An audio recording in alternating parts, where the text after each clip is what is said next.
Hello, ladies and gentlemen. Welcome back to the Armchair Booking Wrestling Podcast. I'm your host. My name is the Emperor, Steve Barber. And joining me as my co-host is the other Emperor, Waylon Davis. Hey, everybody. Yes, we are setting up an empire, whether y'all want us to or not. Because we have been talking about this. Us, along with Ted the Hillbilly Hill, we're building the empire. So, Yep. yeah, I mean, you know what Darth Vader said, join us or die. Okay. Maybe not die, but join us or not have as much fun. How about right? That? But we are going to build the social media podcast empire starting now. That's right.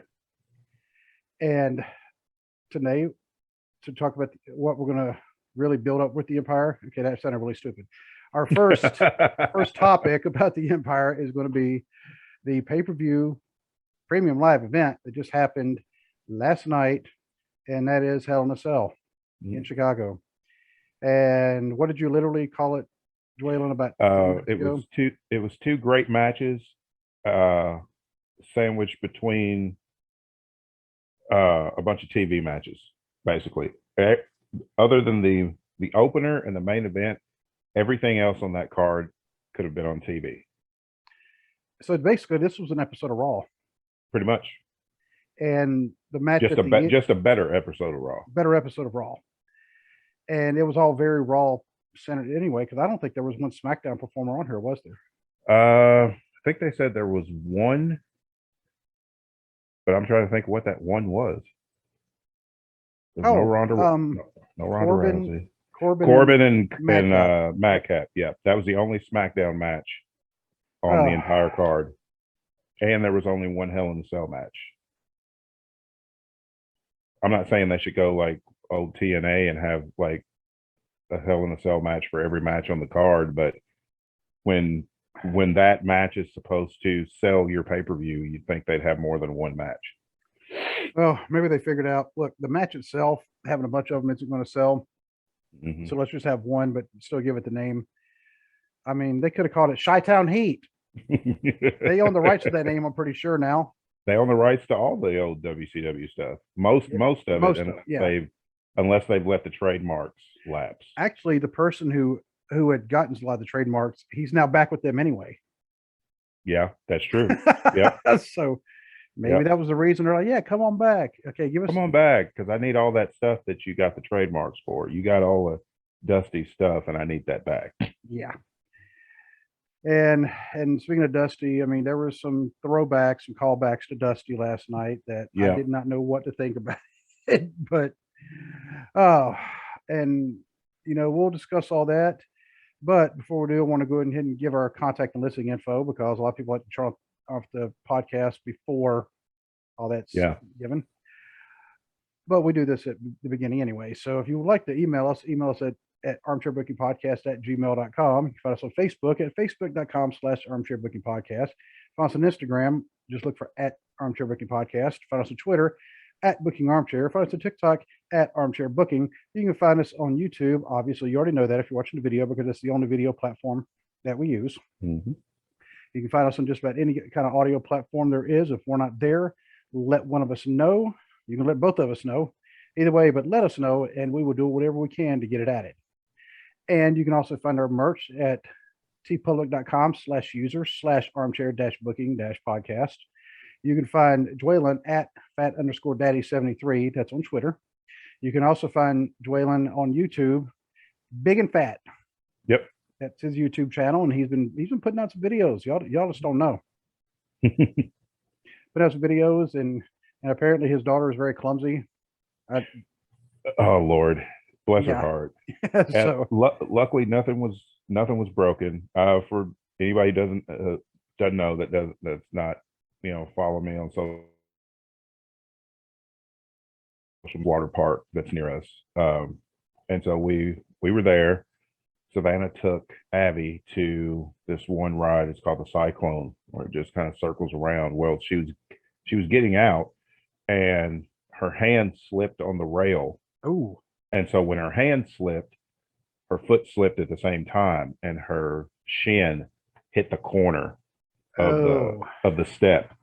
And I mean, it you could see the bruising under the skin, and then her foot started swelling. So We took it to the emergency room. They said there was no breaks, no fractures, just but it's bruised to the bone. And those hurt. Yeah, I've done that to my shoulder before, and that hurts. But she's been up moving around today. She's doing pretty good with it. Well, they got her on any kind of painkillers? They just said just Tylenol or ibuprofen, but I don't really think I think she might have taken some ibuprofen last night, but I don't know if I don't think she's taking anything today. If I say get her all hopped up on something, then challenge her to chess. Yeah, she'd probably still beat me. So you taught her well, is what you're saying? Oh yeah, I taught her too well. Yeah. So there was some other wrestling news today, and I know it was. We're just going to kind of cover this real quick because it kind of as a follow up to our last episode. MJF has been removed from a lot of the AEW advertising. Yeah, he has been removed from all the promo ads for Dynamite and Rampage. He's been removed from the intros to Dynamite and Rampage. He's been removed. All of his merchandise has been removed from AEW shop. And okay, now that's pretty serious right there. Yeah, and there's absolutely no mention of him at all. So I don't know what to think. Because sometimes I think this is just a brilliant work, but then they keep doing stuff, and I'm like, did he really cross a line he can't come back from? Is this really a shoot? I mean, it's hard to say. And then you see people on Twitter, people have speculated that maybe MJF wins the interim world title. People that don't know, CM Punk is injured. From what I saw, it's a broken foot. Okay. He's going to have surgery because he didn't announce what the injury was on Rampage, but he announced that he was injured and would need surgery. He offered to relinquish the world title. Tony Khan said no. He said they would do an interim champion until Punk recovered from surgery and was able to come back. So Moxley is the number one ranked wrestler right now. So they're going to have a battle royal on Dynamite on Wednesday. Whoever wins the battle royal will wrestle Jon Moxley. Whoever wins that match will go to Forbidden Door and wrestle either Hiroshi Tanahashi or Goto. Whoever they're going to have a match in New Japan. Whoever wins that will face whoever wins in AEW, and that will determine the champion, the interim champion. Wow! Until CM Punk comes back. I think I just went cross-eyed. Yeah, it's like whoop whoop whoop. But here is a huge difference. Like everybody that complains about AEW hoovering up all the talent that comes onto the market, this is why it makes sense. Cody Rhodes is out, which we'll discuss that later, but we'll discuss the match later. Cody Rhodes tore his pectoral muscle completely off the bone. Yeah, that was ugly. Yeah, he what they're saying is in that brawl that he had with Seth Rollins on this past Monday, he tore his pec. Then during training, he tore the tendon completely away from the bone. Ooh. That is he's probably going to be out 6 to 9 months. He's supposed to be scheduled for surgery, I think this Thursday. So he's out. Roman's on a limited schedule. They built no one else up. I mean, they got Seth Rollins, who I will give Seth Rollins all the credit in the world. He has been putting on stellar matches all year. But I mean, really, he's the only top star they've got right now because they haven't taken the time to build anybody up. On the AEW side, Adam Cole's out with an injury. It's nothing major, but they said he's probably not going to wrestle till Forbidden Door. Bryan Danielson has some sort of leg injury, but it's minor. He's probably not going to wrestle for a couple of weeks, and then he'll be back. Punk's out with a broken foot. Kenny Omega's out indefinitely because he had a laundry list of injuries, and he's having surgery after surgery to get everything repaired. Trying trying to think. Scorpio Sky suffered a leg injury in his title defense against Dante Martin on Rampage. It was something with his leg, so that he's got to be evaluated for that. So AEW's got a lot of injuries. They got hit by the injury bug, but they have so much talent on that roster that they can just insert other people in those spots and not miss a beat. And that's the difference. Over here, you got your talent to, for cost cutting measures, and then you have no talent when major stars go down injured. Over here, people complain that Tony Khan grabs up everybody, but now you have a roster full of talent and full of stars that can be inserted into these spots when people go down injured. And it's kind of funny. Kyle messaged me this afternoon, and we were talking a little bit about it. And I actually said I think WWE is going to be hit with some fiscal losses soon, because their business model of releasing talent to free up payroll in order to get record profits every quarter is going to catch up with them. Guess what? And it's catching up. Yep, because apparently tonight they're supposed to have a new member of Edge's crew. What are they called? The Judgment Day. Judgment Day. I was thinking the New Breed for some reason. Which they should have called it. They should have called it The Other Side, because he's using the Alter Bridge song, The Other Side, which I love that song, by the way. Oh my Lord, that just makes too much sense. Yeah, the song's called The Other Side. Call your group The Other Side. The Other Side. And didn't it not? Okay. So, I'm telling you, we should be on staff there. I'm telling you. I mean, they're like, yeah, we're going to change this music for, the I didn't forget what they're called again. The Judgment Day. The Judgment Day. And they had to put "the" on it instead of just calling them Judgment Day. The Judgment Day. And sometimes take the word "the" off, and it just makes it sound even better. Yeah. But Judgment Day, yeah. What's the name of the song? The Other Side.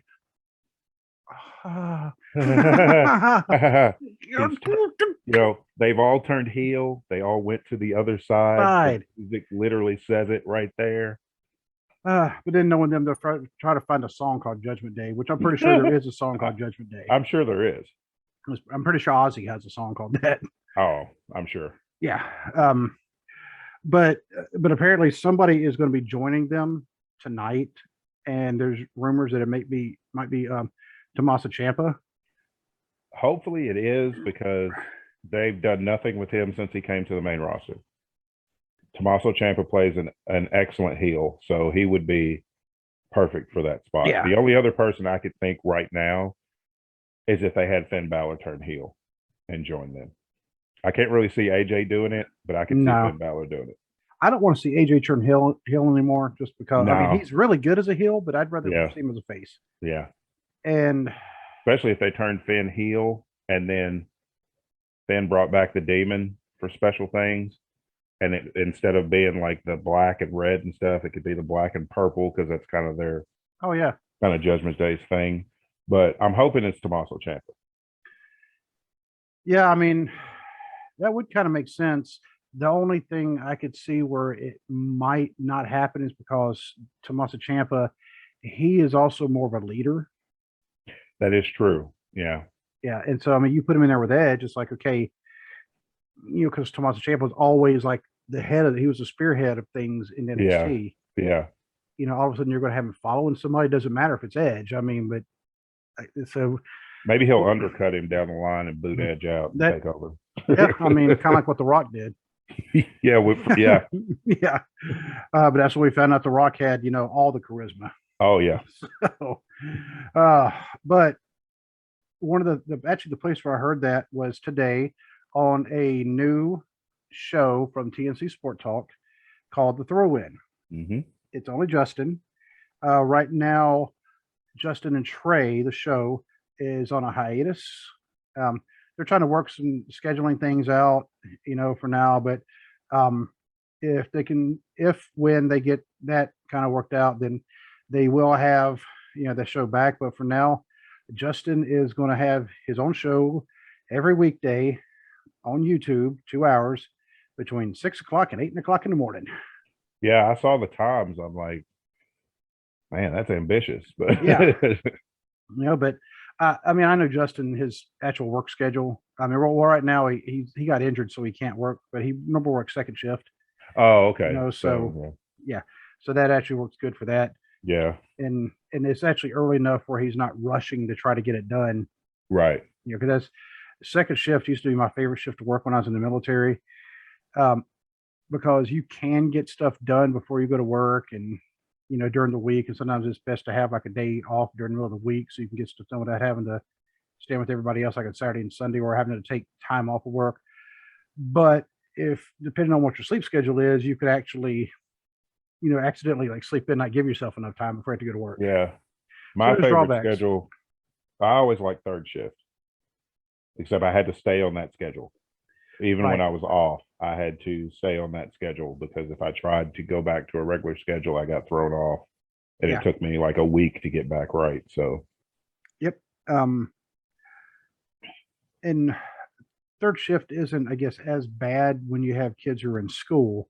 When you have kids who aren't in school, yeah, that's when, because I've done that before too. Well, it wasn't straight third shift; it was actually 12-hour shifts, but. When I'm coming home from a mid, 12-hour mid and trying to sleep, and then my bedroom door opens, and I hear that,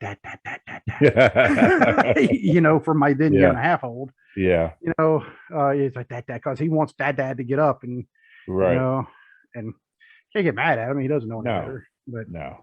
But anyway, so yeah, go check out the throw in, from Justin. It's going to be, I think it's going to be a great show. He had his first one today. It wasn't at 6. It was at, I think, 10, because I actually was able to watch it. But I even told him, I was like, yeah, 6 to 8. And I said, I'd walk out the door to go to work at 6. I don't think I'll really be able to. Right. I mean, I could have YouTube going. I could listen to it, maybe as I'm driving to work, as long as I got a good cell signal. But I wouldn't be able to do any kind of chats or anything. Yeah. Because that's just dangerous. Do not text and drive. Nope. Do not do it. If I see you on 275 in the left lane doing it, like I see some of y'all know who y'all are. I will let you know you're number one. So, but anyway, also check out The Hill Truth. Like I mentioned, Ted the Hillbilly Hill. We had a great time on his show, and he's going to be part of our empire. And also check out Bless Their Hearts and True Crime Cast in whichever order you choose. Great guys. I've actually reached out to them. I may actually have them on my other podcast, The Cubicle Chat. I forgot to mention it. So for now, let's see. I got so I was just telling Dwayne before the show started, my wife, she had this procedure done last week. She just going to text me, and she's going to have the thing removed tomorrow. Yeah. She was having some issues with it earlier, so it feels like she basically turned it off until she's going to have them remove it tomorrow. So, but we got a pay-per-view to talk about. So, in my notes, the very first thing I typed was, "This is a B team pay-per-view." Oh, absolutely! I really wish they would stop doing the gimmick pay-per-views. Yeah, I mean, it's run its course. It's like just use the cell to. You can drop it into any pay-per-view. And you're going to sell that pay-per-view because the sale's on it. Use it sparingly. Use it to definitively end a feud, because that's what it was designed for. When nothing else could get done, you put them in the cell, and that ends that feud. The same with, like, they need to get rid of Hell in a Cell. They need to get rid of TLC.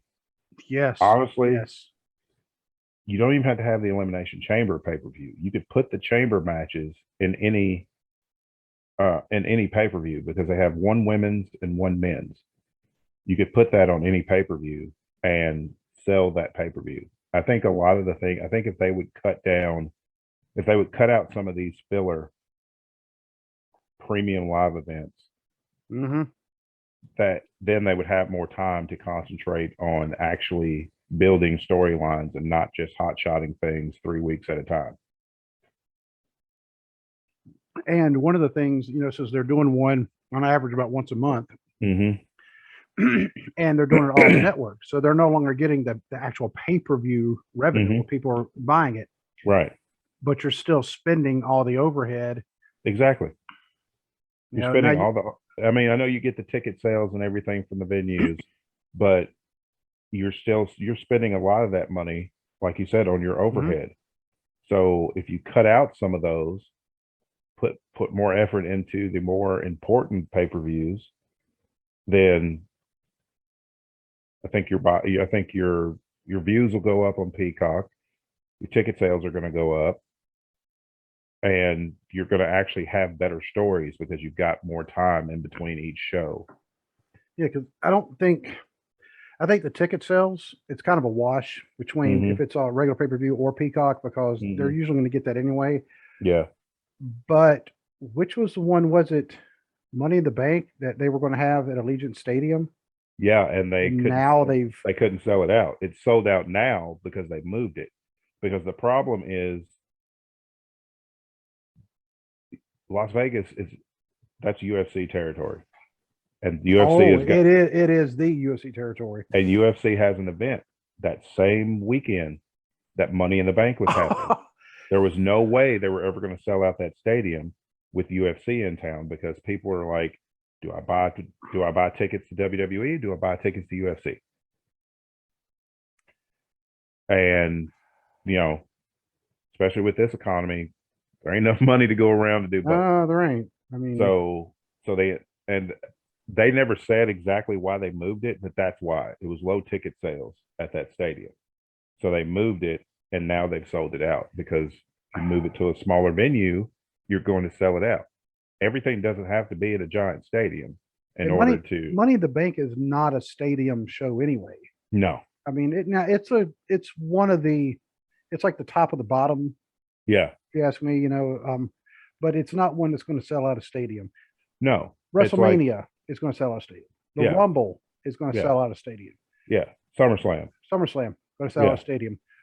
Well, that's pretty much it. I mean, Survivor Series is not going to. I mean, I don't even think they're going to waste the time trying to put Survivor Series in a stadium, because it's just a dead concept now, because and that's their own fault. It could have been interesting. It could have stayed interesting and relevant, but they honked it up. Yeah, they just ruined it, because it's like they just stopped caring about any of it. And that's the funny thing. Survivor Series started out as a gimmick type thing, and then they finally went away from it. But they kept the name. But the name itself does, that's such a pretty decent name anyway. Yeah. Now they've gone back to like the 1 or 2 elimination matches on their, just like the Raw versus SmackDown thing. But they usually have a men's and a women's, and then everything else is just regular matches. And I believe at one of the Survivor Series, one of the early ones, it was like 10 on 10. They had so many that some of the guys were literally standing on the arena floor, waiting for their turn to jump up and be tagged in, because there just wasn't enough room for them. Well, when they had that 20-man tag match, and it was with actual tag teams, that's when they actually had a great tag team division, because they had so many guys, it completely surrounded the ring. But this pay-per-view, this is definitely not a stadium type show. And like I said, I think people are sick of, they whip out the Hell in a Cell a little bit too much as it is. Yeah. And they need to think of something else, or maybe sometimes just have a match. But I mean, I know this was the rubber match, for them, even though Cody had already won. Yeah, Cody had already won 2 in a row. There was really no need for a third. I'm glad they did a third, because it was an excellent match. But the first match, the Raw Women's title, the triple threat match, my notes I have, the fans were split in their support. I mean, they really did not know. Oh yeah. Which is not necessarily a bad thing, my next one, Bianca is still ridiculously strong.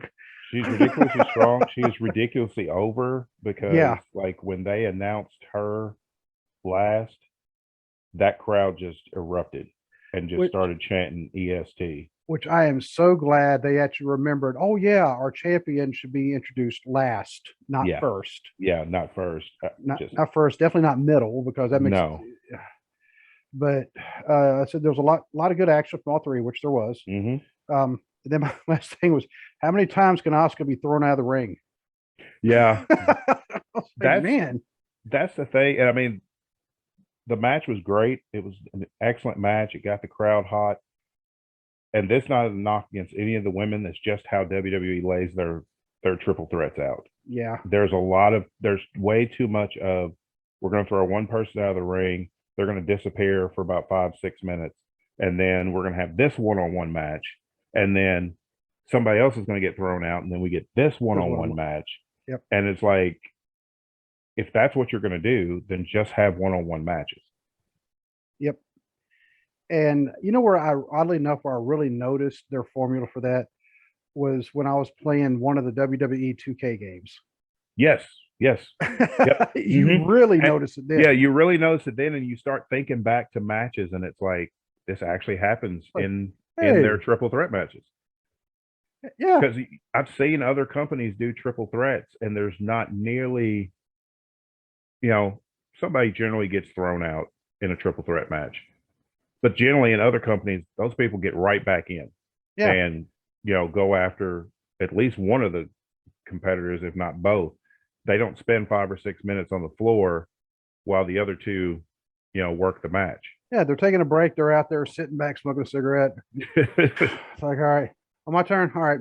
Yeah, getting some water from the timekeeper or whatever. Yeah, when they're snatching a beer from a fan, so... I mean, I if I drank, I would. But I mean, the match itself was excellent, and the right person won. Bianca should have won. I don't like that Asuka took the pin, only because she's just come back. That's what she just came back. So that, she's got to build back up, and it doesn't help her any when she's the one taking the pin in her first championship match back. It wouldn't have hurt Becky to take that pin because she's already gotten beaten for the title. And if they had Becky win, if they had Becky take that pin, then it would have ended all of that, and we wouldn't have had to worry about how are they going to slide Becky back, into another title match, because it's been like, she got beat twice, so go to the back of the line. Yeah, and I'd like to see Asuka and Bianca one-on-one. Yes. I think that'd be an excellent match. Which is what they should have done. That's what originally it was supposed to be at Hell in a Cell. I don't know if they got cold feet or what happened. So then they shoehorned Becky into the match, because Becky lost on Raw to Asuka to get the title match. And then they turn around and be like, okay, well, Asuka did use the mist, even though they neglected to remind everybody that Becky grabbed Asuka's umbrella and was going to hit Asuka with the umbrella. It's just Asuka got her with the mist before she could do it. And then they're like, well, we'll give you another match. And then Becky wins that one and then gets put in the match. And it's like, can we just move on from Becky for a little while, please? Yeah, I mean, actually give Becky a little bit of a rest. I mean... Yeah, nothing wrong with Becky. Yeah. Well, other than I'm just not a fan of the Big Time Bex thing. But no. But it's like, it's kind of like, and I hate to do that comparison, but right now with Becky Lynch, it's kind of what AEW is doing with Britt Baker. It's like, you have other women in this division besides Britt Baker. You have other women in WWE's women division besides Becky Lynch. You have other women you can focus on. Put the focus there. I get they're both stars. They're both great, but trickle some of that down to other women so they can get the opportunity to be great as well. And the next match was not a triple threat, but there were 3 people involved. Yeah. Yeah. The handicap match with Bobby Lashley against MVP and Omos. Oh, dude. They say Omos, but when I think of Omos, I think there should be an A in it. I know. That's like, so I think Omos. Yeah. But I mean, it was okay for what it was. I mean, well, my first thing I wrote was snore. Yeah. I mean, it was it was a TV main event. This would have been a Raw main event, especially during the Attitude Era. This would have been something that they put at the main event. The only good thing is Bobby Lashley won, and Bobby Lashley indicated that he wants the title because he took the title from the fan. Yeah, I was going to ask you about, and he walked around with the guys going, "Hey, can I have that back?" Then they showed it. I mean, he took it right back to him. So, yeah. Like, I paid good money for that. I mean, Bobby Lashley, I mean, he's too much of a class act to steal something. Oh, yeah. He knew he was going to give it back. Now, Hogan taking somebody's sign, then he just threw it down. I'm like, yeah. It's like, dude, you can't just... Yeah. But, yeah, I did like that. He made it a point. And that, to me, that shows a little thought of, okay, the championship is still being thought about. It's not just because Roman wasn't there doesn't mean that nobody's thinking about the title. And Bobby Lashley should absolutely be in the WWE title picture. Yes, I mean he more or less had it taken away from him because he got hurt, like legitimately hurt. You know, so all right, that'd be the only reason because I mean he had just won it. Yeah, he had just won it like 2 weeks before that, and then loses it due to injury. Hasn't gotten a rematch yet. So, honestly, before anybody else, Bobby Lashley should be first one in line at Roman for a title shot because he never got his rematch from because he didn't technically lose it. He just had to relinquish it due to injury. Right. So, but some other notes. This match serves no purpose for anyone involved, which it really didn't. I mean, I guess it might be their rubber match. I'm not sure. Yeah, I think so. Yeah, they had one at They had one at WrestleMania. They had one at Backlash. Yeah, this was the rubber match. It's just MVP was involved in this one. MVP took the pin. Yep. Well, not the pin. He tapped out. Yeah.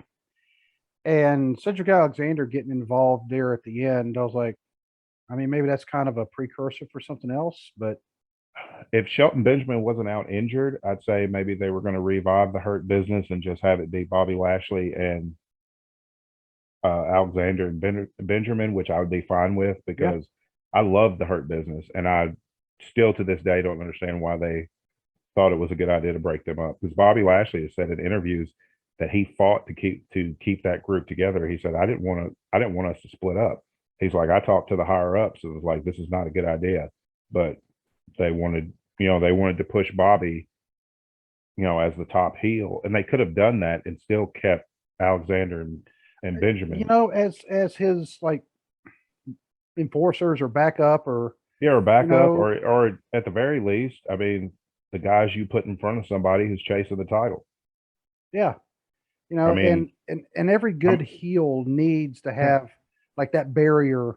Yeah, it doesn't matter. Bobby Lashley. I mean, we said he is the prototype wrestler. I mean, dictionary professional wrestler. Here's Bobby Lashley. Look at the picture of him. Just standing there, looking all bald and smiling with his teeth.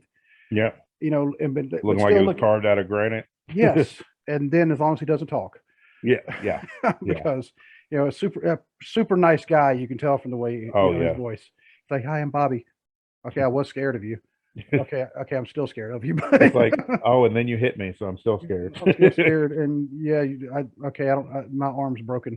Yeah, I'm sorry, sir. I'm sorry, but to even have like that barrier, the two guys you put like in front, no matter because he's tough, but he still puts that just. Well, look how many times that worked. Okay, Hogan did it with the Outsiders. The Outsiders were always his barrier of whoever he was fighting. Whoever was trying to get the title from him had to go through the Outsiders. And that kind of thing was made classic by the Horsemen. I have a visitor.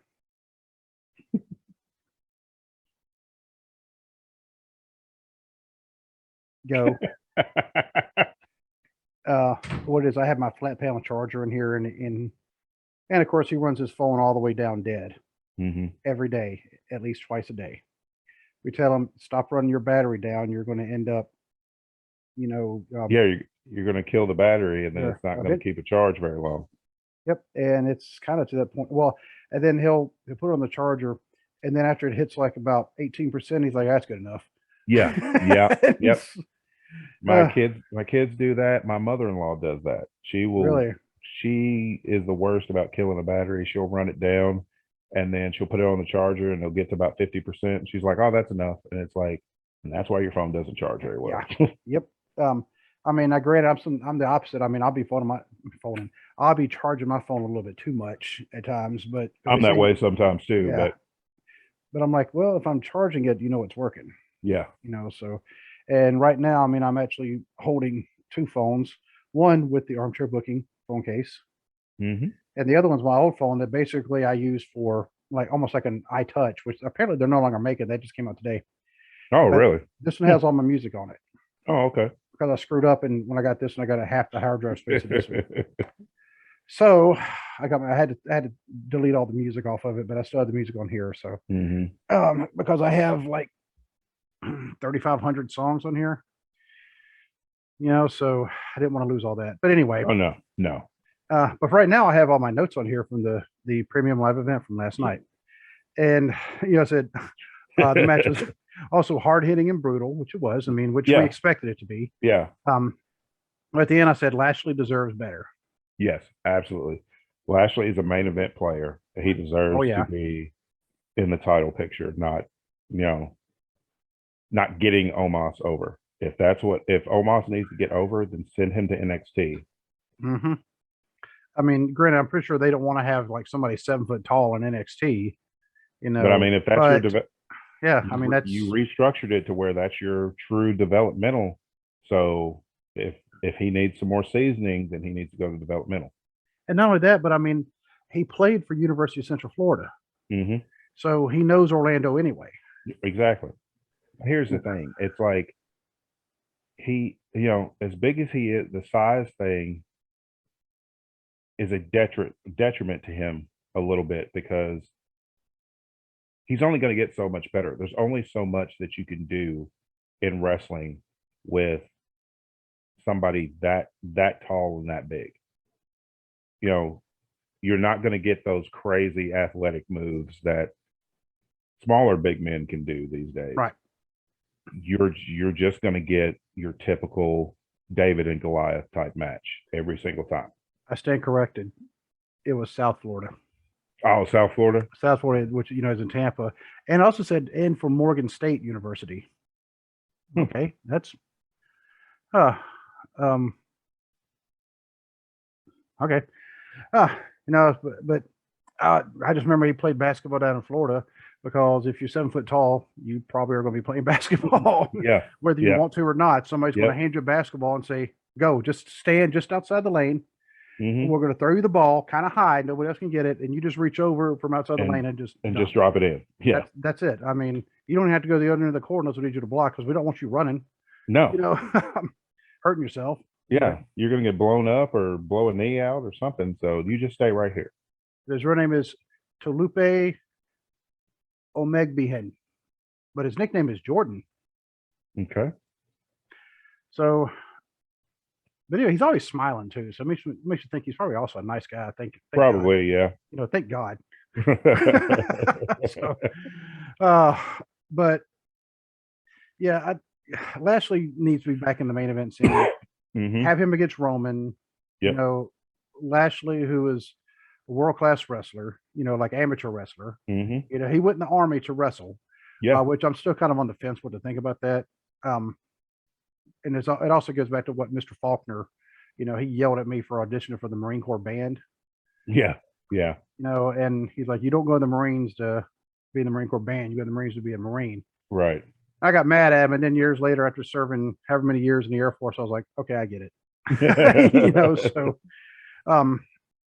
because I mean, if you're, in the military, you need to be in the military, not, so, but I mean, his dad wasn't his dad also? Yep. Yeah. So it's not like, I mean, he had lots of respect for it and, and I'm not going to tell Lashley any different because I don't want him, I don't want him mad at me.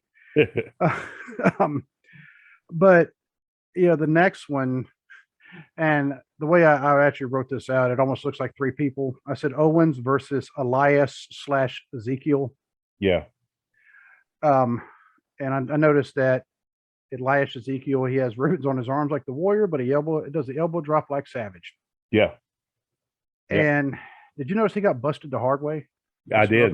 Mm-hmm. Did you notice when the ref, she put out the gloves and then never actually put them on? I noticed that. Yeah. Like, because she's like, look, oh, there's blood. I mean, then they showed her like kind of putting out the gloves, and I was like, okay, she must put the gloves on. I looked, and I was like, she doesn't have them on because those gloves were black gloves. Yeah. And I was looking at her going, no, that she doesn't have the gloves on, so unless she found some see-through ones or something, because she might have looked and went, crap, there's a hole in it. And that's not going to do any good. This was another one that should have just been on TV. Yes. This is not a pay-per-view premium live event, whatever you want to call it. This wasn't a special match. This is just a TV match. And Owens is very underutilized. In fact, you know what, both of them are, because we know what Elias Ezekiel can do, and the crowd seemed mostly uninterested.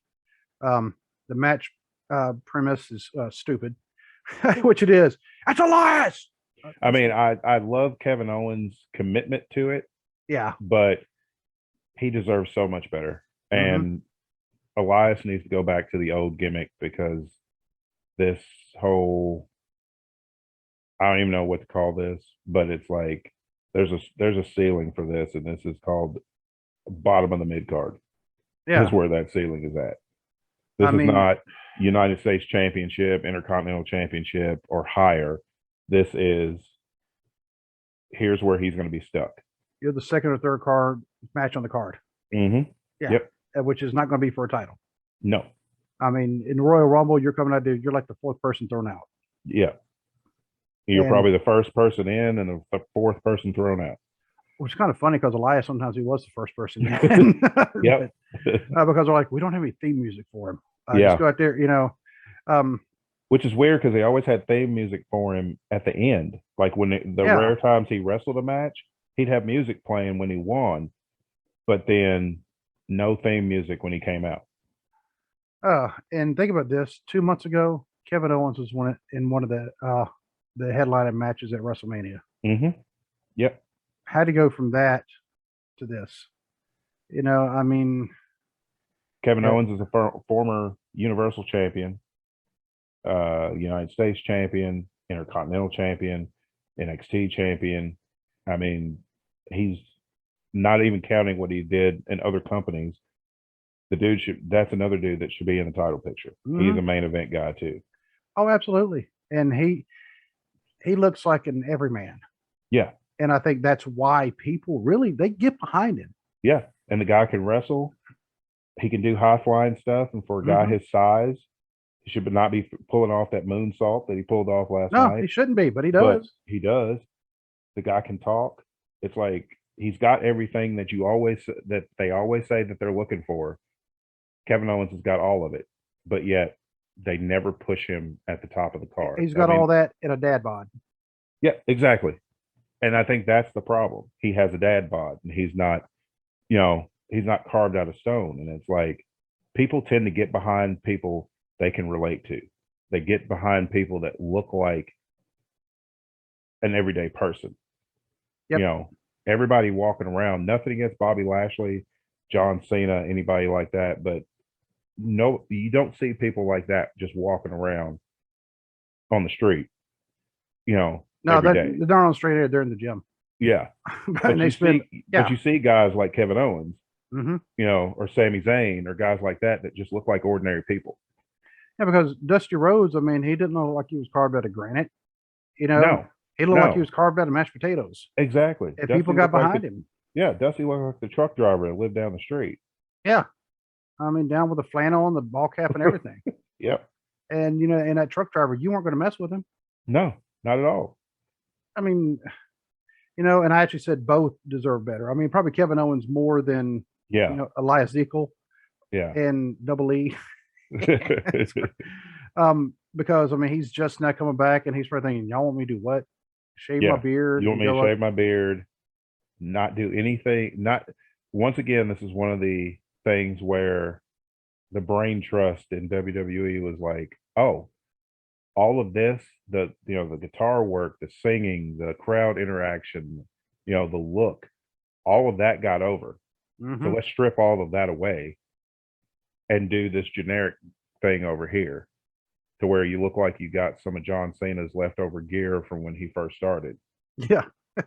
And I mean, that gimmick has nowhere to go but down.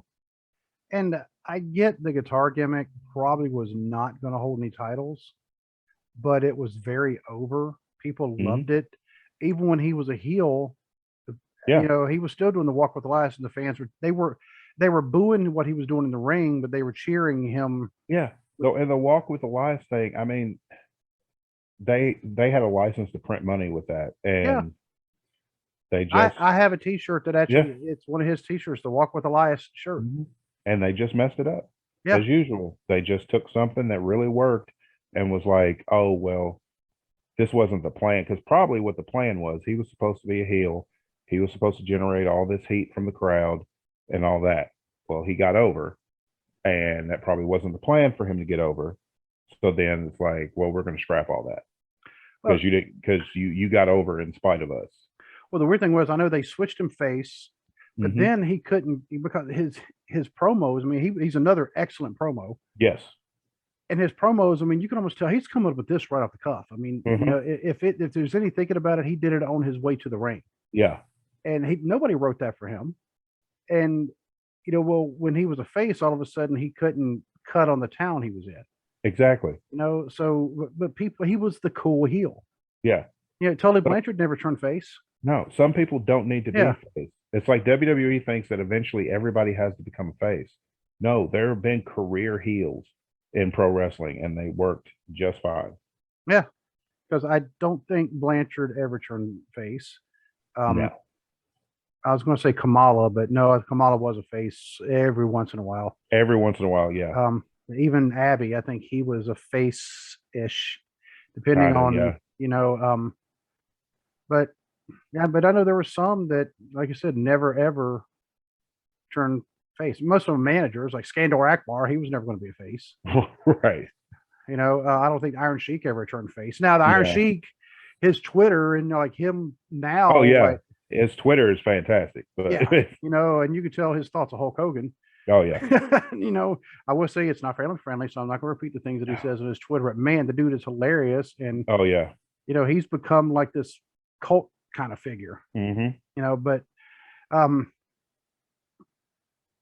one of the next comments is actually wasn't on even about a match, was too many adverts for the Cody and Seth Rollins match. Yes. And I remember I texted you and I said, there's 7 matches on this card and it's 3 hours long. So there's roughly 25 minutes allotted for each match. And that's including entrance, that's including videos. And not every match needed 25 minutes. Not every match needed 25 minutes. Here's the wild thing. Only one match came close to 25 minutes. None of them even hit 25 minutes, which means they're doing way too many non-wrestling things. Yep. The last match was 24 minutes, 20 seconds. The next longest match, was the very first match, 18 minutes, 55 seconds. So, like we said, the bookends. Yeah. And bread, the 2 slices of bread to the TV sandwich. And I'm actually going to do some math while I'm talking about this. And when I say I'm going to do some math, I'm going to let the calculator do some math.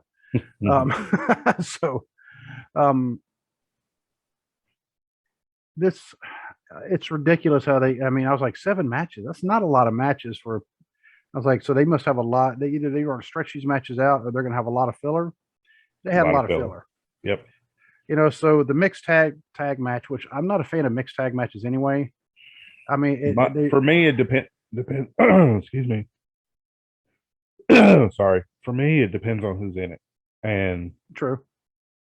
This was good. Of course, I'm a huge Rhea Ripley fan, so anytime I get to watch her wrestle is okay with me. But yeah, I actually like the Judgment Day thing. Edge is a much better heel than he is a face. I'm glad they're doing something with Damian Priest. Finally. But it's like they've got to move on from this feud. They can't just feud with AJ, Finn, and Liv Morgan forever. There's got to be, and that's the problem with, again, gutting your rosters for, to pad your revenue. Now you don't have any other people for these new groups to feud with, so you just get the same match over and over again. And it's kind of like, when Sasha and Naomi walked out, left the tag belts, they don't have enough women wrestlers to have a tag division. I mean, really, all you need is 8 women wrestlers to have. I mean, it's kind of bare bones, but it's still, you'd have 4 teams. You could do, feuds with that. What they should have done was left it how it was, and had the women's tag titles float between all 3 brands. Then you would have had fresh matchups between 3 different shows, instead of giving NXT their own women's tag titles when they don't have a deep tag team division for women either. Okay, so figuring out right now, 99.5 minutes of wrestling action on a 180-minute show. That's a problem. Too many videos, people. Too many videos. And, like I was telling you before, after, in fact, it was after this match here, the mixed tag match, that I actually, it was, I get up kind of early in the morning to go to work. Yeah, you texted me and was like, I just finished the mixed tag match. I'm going to bed. Going to bed. I'll catch the rest tomorrow. Yeah. And today, when I finally got home after working a little later than normal, and then we had a thunderstorm, and then I had to eat, and then, we had the smoke alarm go off because my wife burned some bacon. And, so I had to get out there and try to get it to stop, Yeah. That's always fun. And, so I finally got back in. I was finally able to finish watching like those last 3 matches, which, think about this. Let's see, 12:05, 10:25, and 24:20. So 36. So around 50-ish minutes. And it's still, because of all the entrances, it was like an hour and 15 minutes left in the whole broadcast. I mean, it's like you could have cut down. Okay, on the mixed tag, they did the right thing by having Judgment Day come out all together. Yeah, they're in a group. They're a unit. They're a unit. Come out that way. They could have done the same thing with Liv, Finn, and AJ, and had them all come out together. It would show more solidarity than everybody coming out to their own individual thing. And it's like, Liv Morgan has improved a lot, but I think that window has closed of them really investing any, I don't see her moving back up to top of the card like she was at the beginning of the year. In fact, I read this either last night or today. She's like living with Bo Dallas, and they're both getting their real estate licenses, and they're actually going to set up like a real estate company. That's cool. Yeah, so they're getting ready for life outside of. I mean, he's pretty much done wrestling anyway. Yeah. So I thought he was married though. Yeah. I don't know. Maybe like his brother, he was married, and now he's married again. Yeah, maybe. So, but it was a good match. But this was another one that would have fit perfectly fine as a Raw main event. Yeah, I mean, I didn't dislike it, but it wasn't. I'm just not big on mixed tag team matches, because as soon as one tag, the other one's got a thing. It's like, well, that kind of, it kills momentum. Yeah. So, but my notes on this, Judgment Day, let's say I actually wrote it down, so I should have just looked at my notes.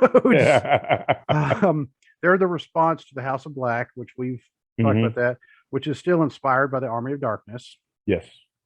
I read an article about them too that I'd have to send to you. And I dig the entrance music, like we were talking before. But what's the point of this match? Which AJ Styles, he is still phenomenal. I mean, he really is. And this should have been 2 different matches instead of a mixed tag. Put the women against each other, and then it should have been Rhea Ripley and Liv Morgan, and then you could have had a tag match with AJ and Finn versus Edge and Priest. Balor's chop on Priest sounded like a gunshot. Did you see Rhea Ripley's face? Well, when he did that, when Finn Balor hit that chop on Damian Priest, yeah, Rhea Ripley was like, "Oh!" I mean, it was like crack. I was like, Yeah. whoa. Yeah, it sounded like a gun went off.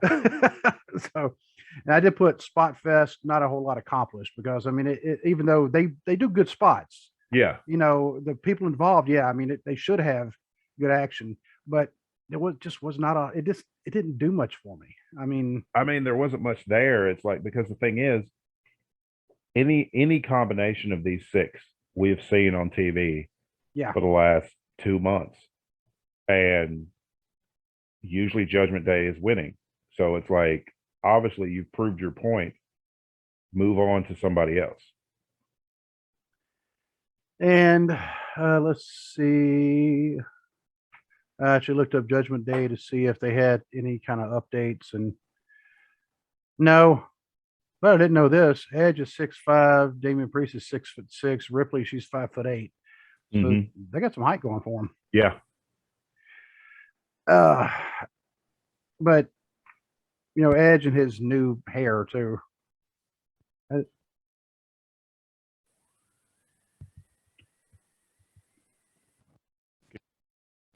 Just go ahead, speak. Can you hear me? Yep. Okay. All right. But I think the long hair worked more with the whole creepy cult leader vibe that he's kind of got going on. Either just shave your head too. Either go long hair or just shave your head. You know. But the next was, you know, of course, I went to bed next. But when I brought back up today, you know, watched Happy Corbin and Madcap Moss. I did not care anything about this match. The only thing that was good is that they gave Madcap some new gear. Yes. Now, if we can the Chippendale thing he had going on. Yeah. So they gave him new music and new gear. Give him a new name. Either go back to Riddick Moss. Nobody gets Madcap. I don't care. Yeah. Nobody gets Madcap. I mean, that's an old term. I mean, it really is. That's another case of Vince McMahon found it funny. Vince McMahon, he heard it when he was like 12. Yeah. And not only that, but when Titus O'Neil called somebody a blowhard, and everybody's like, "What? What's a blowhard?" Like, what's a blowhard? It's like, that's good stuff, pal. That's good stuff. Yeah. Titus, can you fall again? Yeah. That was actually funny. That was funny. Poor guy. Yeah, poor guy. But I mean, you know what? He owned it. So. Oh yeah. I mean, he didn't try to. He's like, yeah, I would have left too. Yeah. But one of the first things I said about this, and I actually typed this before I even went to bed, was interesting match placement.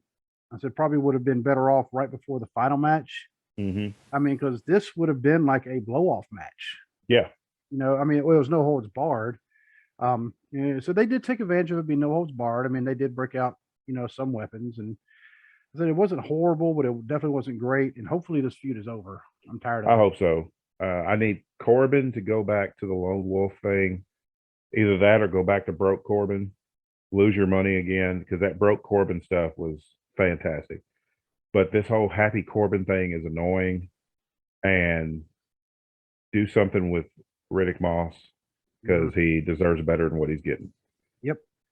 And although I will say one funny part about the match was when Baron Corbin looked like he was going to throw Moss over the rail into the crowd. He was telling the crowd, move, and I guess they didn't. He's like, oh, thanks a lot. Yeah.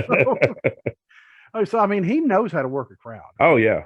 You know, so now the announcers talking about his football career, they're like, hey, he played in the NFL. I'm like, he was on a practice squad. Yeah. If they always do that, regardless if you actually made the team or if you just made the practice squad, they still play it up like, and I guess in a way, I mean, you were on the practice squad for an NFL team. So, well, actually, let me look. They're saying now he is a legit 2-time Golden Gloves boxing champion. Yeah. Let's see. I don't think he ever actually played a game. Yeah, practice squad for the Cardinals. He was at your roommates with Pat McAfee. How you like that? Oh, cool. Yep. So yeah, he didn't really play.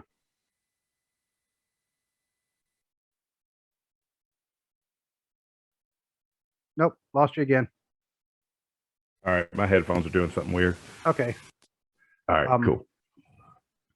But and actually, I'm sitting there reading about him. He actually seems like he's a pretty decent guy. But his dad died of Creutzfeldt-Jakob disease. I don't know what that is. I don't either.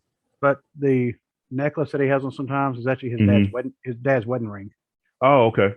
So and some of his tattoos, he has portraits of his dad and his granddad on his legs, and as well as some tattoos memorializing some friends, members of the Jackass crew who died in a car crash in June 2011. So he's actually a decent guy. Yeah. Who knows how to play a good heel. He does. Pro Wrestling Illustrated Most Hated Wrestler of the Year in 2019. They don't just give that away. No. You got to earn that. So, and he's got a lot of accolades. I don't like this. I just don't like this thing that they're doing. I'd like to. I mean, I agree with you. I'd like to see him go back to the Lone Wolf. I think it'd be kind of hard to go back to it now. Mm-hmm. Maybe. I mean, because he's not dressed for it now, and he looks like Panama Jack now.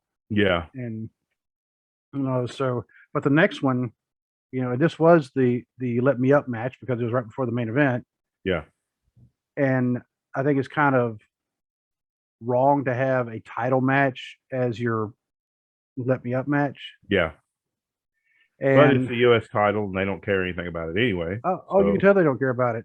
And I even said should be potentially good because Austin Theory, I mean, he's really open. He's got some people behind him because, I mean, he's pretty decent. Like the whole thing. Yeah, he's pretty decent. I think he's going to end up being really good. Mm-hmm. I just don't know how far this particular gimmick is going to go.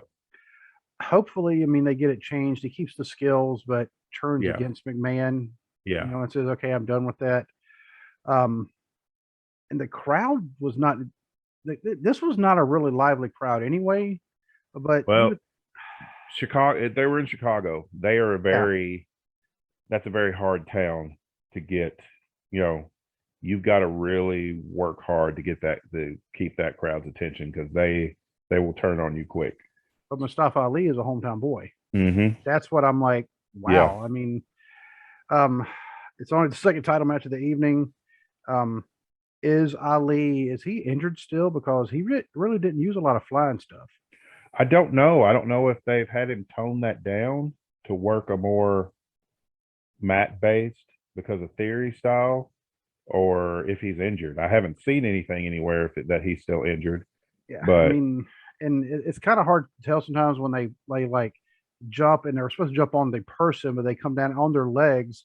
Yeah. And all of a sudden they start limping. Did they really do that? Or is that just, or are they just selling the spot? Yeah. Right. And, now I did say Ali, he had a pretty nice looking STF. When he slapped it on him. Yeah. But why would they have this match? I think Vince is still not as sold on Mustafa Ali. No. And this is another one of those things too, where, Ali was in his hometown. You knew he wasn't going to win. Yeah. And I asked, I said, Theory doesn't show his inexperience. He actually has skills beyond his years because they even pointed out he's the youngest WWE United States champion. Yeah. Now, I don't know about the rest of the lineage for the U.S. belt, but I'm not sure either. But was Ali used to put Theory over? Because we know we've discussed this before is, let's give him a belt. Now let's have somebody put them over. No, that's not how it works. And that's probably what they're doing because they've had Ali in this feud with Theory since he came back. And I think they're using Ali to put Theory over. Ali's not going to move up the card. He's just going to have to work out the rest of his contract and hopefully be able to go somewhere else. I forgot about that. Yeah, they're mad at him. Oh, yeah, because he wanted out. And then they told him no. Then they let him sit at home. Then they bring him back just so he could put Theory over. And we're going to put you in the Let Me Up match in your hometown. Mm-hmm. But you're not going to win it. You're not going to win it. Yeah. So after all that, once everybody came back from the bathroom, and they sat down, and of course, they've been advertising the match all night, keep talking about it. And you always say, there must be a Rhodes in the match because remember Dusty used to be notorious for that, was advertise the crap out of whatever match he was involved with. but everybody else, even the main event matches weren't getting as much play. But the first thing I noticed I had to say is polka dots, freaking polka dots. That was great. This has been that was another one of those. It was kind of like when at the Rumble when Seth came out in the Shield gear, yeah, the toy with Roman. This was kind of another one of those things. Just this run with Seth Rollins has been fantastic. Like his heel work has been phenomenal. Just the little things that he does, like even he'll give you that psycho Joker laugh, but then he'll flip that switch and be like extremely serious. Yeah. And it's just like the bouncing back and forth, the little touches, like wearing the polka dots, even doing some of Dusty's mannerisms during the match, things like that. It's just that's all good stuff. And they had to get Cody's buy-in for that too. Oh, I'm sure. Yeah, because Cody's I guess he's been said like in interviews.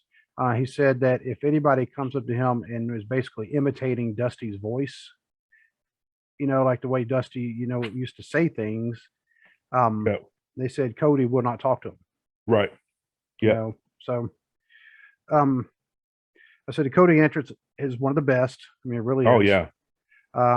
The tattoo still looks stupid. I'm sorry. I just can't stand it. The American Nightmare. Yeah. But that pec tear though. Oh. And I found out that the reason he was able to wrestle that match because the pec was completely torn from the bone. So there's no more damage that he can do to that. Well, you know what? It makes sense. Yeah. They said, and that's what the doctor said. But if he had still had some of the tendon attached, he wouldn't have been able to wrestle. But since it was already tore completely, there's no more damage he's going to be able to do to that pectoral muscle. Ow. I mean, but that Cody cutter that he did, like it was almost like one-handed. Yeah, but then he lands right there, and it's like you could see him. You could tell he was in pain.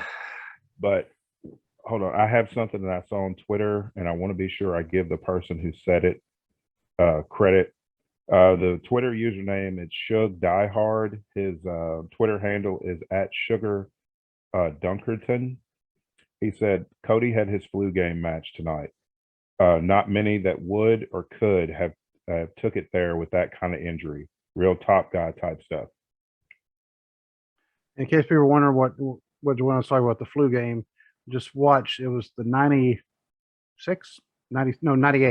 Mm-hmm. Yeah, the 98 NBA championship where Jordan came out against the Jazz and he had the flu and he still dropped like 36 points on them. Yeah. And yeah, I mean, I wouldn't have done it. I mean, I even hit the game-winning shot. shot. Yeah. Well, that's the one where they said he pushed off of Carmelo. Yeah.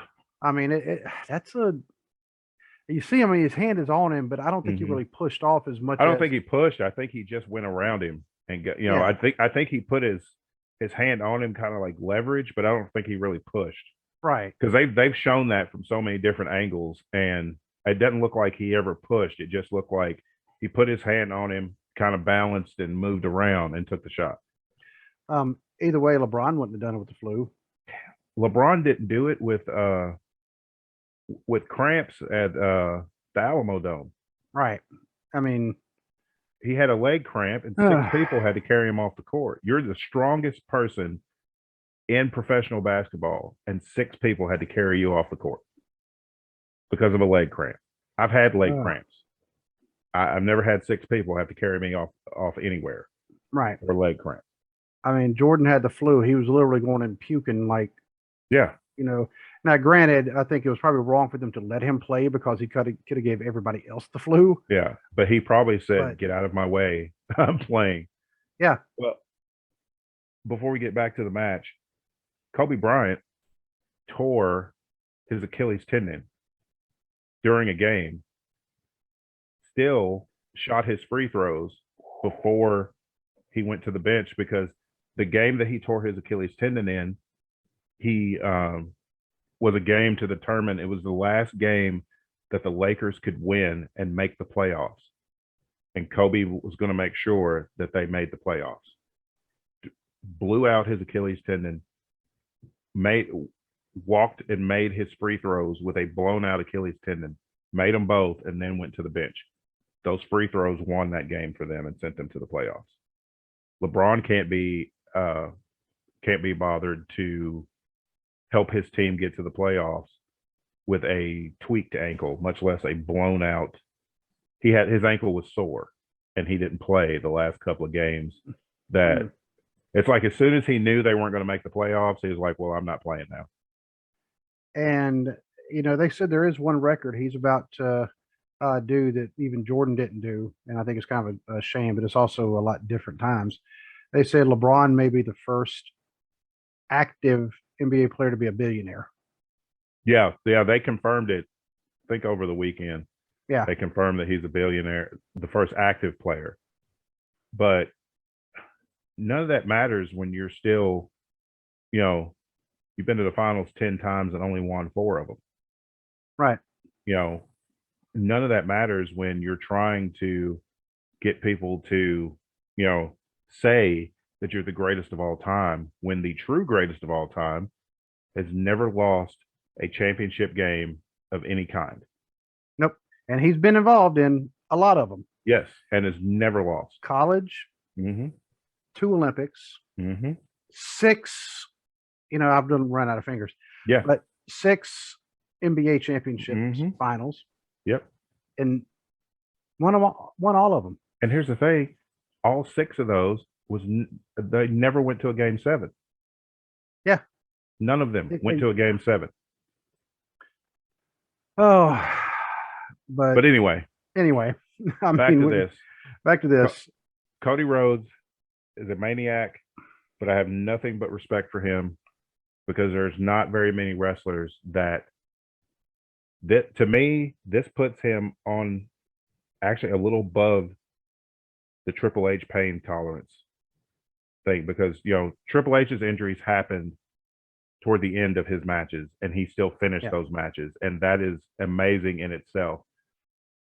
But Triple H didn't walk in with a torn quad and wrestle the entire match. Cody walked in looking like something out of a horror movie when he took that jacket off.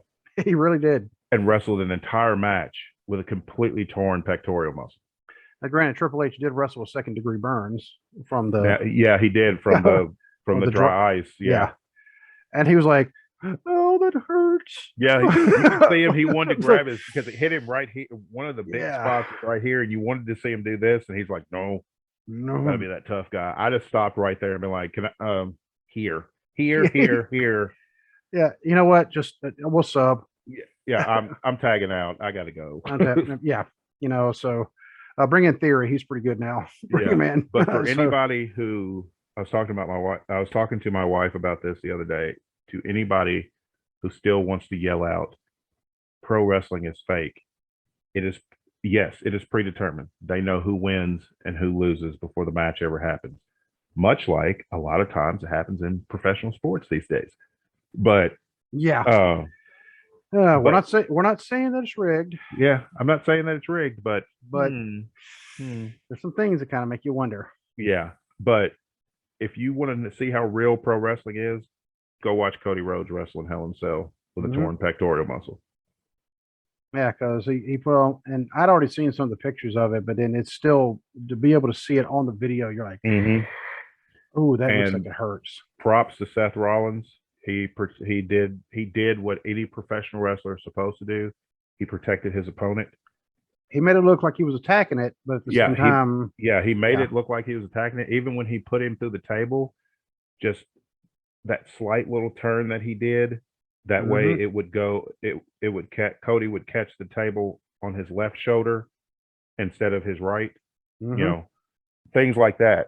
So I mean, much respect to Seth for looking out for his opponent and making it look like that he was, trying to injure his opponent, but he did everything he could to protect him. Now, I will say my final note, and you might disagree with me on this one, but I said good match, but nothing to make it stand out from the other Hell in a Cell matches. I mean, like the actual matches that are Hell in a Cell matches, not the rest of the matches in this card. Yeah, I mean, it was a lot better than all the other matches in the card, with the exception of the very first match. For me, it was one of the better Hell in a Cell matches I've seen in a long time because they've gotten really formulaic over the years. That's true.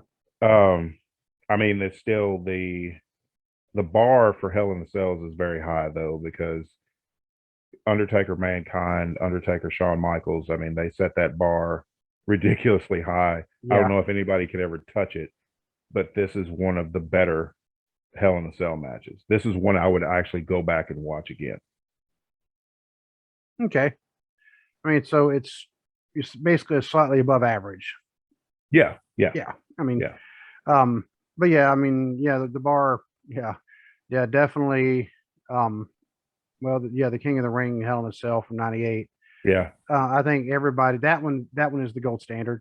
Yeah, that's the gold standard, and the Shawn Undertaker from Bad Blood '97 is there's 1A and 1B. Yeah, I mean, the things both of those matches pulled off was just, nobody's been able to replicate.